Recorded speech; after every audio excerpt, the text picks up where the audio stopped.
فرانك أباجانيل مجرم حي العالم بذكائه في ارتكاب جرائم التزوير والاحتيال.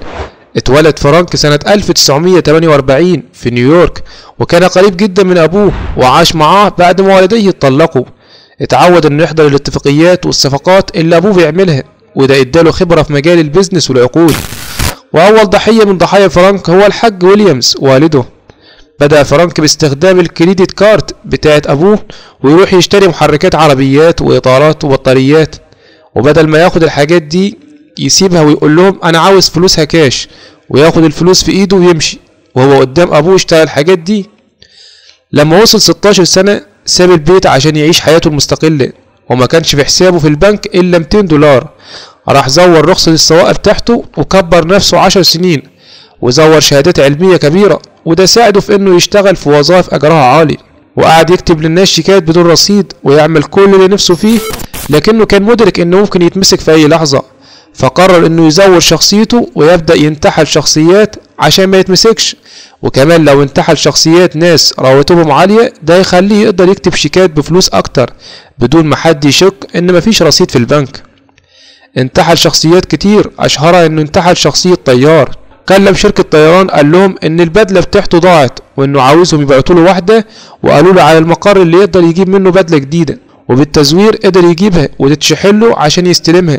وجاب مزور اثبات شخصية طيار ورخصة للطيران، وراح صاحب مضيفات عشان يتعلم ويعرف معلومات ويقدر يمثل انه طيار بدون ما حد يكشفه، ويركب اي طيارة بحق اسمه. وده معناه ان الطيار يسافر كراكب لاحضار طائرة اخرى، ويقعد وياكل ويشرب في افخر الاماكن على حساب شركة الطيران. وانتحل شخصيات اخرى زي طبيب، مدرس مساعد في جامعة، محامي. واتمسك لما احتال على بنوك في فرنسا، خد منها اكتر من 300 الف دولار، وقرر انه يعيش كويس بقى من بعدها، ودي تبقى اخر نصباية. لكن واحدة من صحباته القدام شافت صورته انه مطلوب العدالة، ودلت الحكومة عليه واتمسك. لما اتمسك كان في 12 دولة بتطلب تسليمه عشان يعاقبوه على جرائم النصب اللي عملها جوه البلد.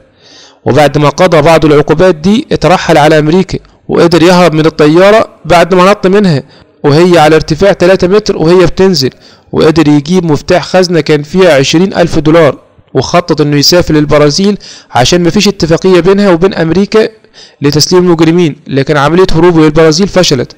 السلطات الامريكية لما مسكته قالت له انهم ممكن يفرجوا عنه بشرط انه يعلمه الطرق اللي كان بيزور بيها، وازاي كان بيستغل الثغرات اللي في الانظمة عشان يوصل اللي هو عايزه. واشتغل في FBI لاكثر من 30 سنة، وعمل شركة بتعلم الناس ازاي يتجنبوا النصابين وعمليات النصب. واتعمل عن قصة حياته فيلم اسمه Catch Me If You Can، معناه امسكني لو استطعت، بطولة ليوناردو دي كابريو. بس مش كل الاحداث اللي في الفيلم هي الواقعية. بس كده، لحد هنا القصة بتاعتنا انتهت. اتمنى اني اكون افدتك. اشوفكم على خير. سلام عليكم.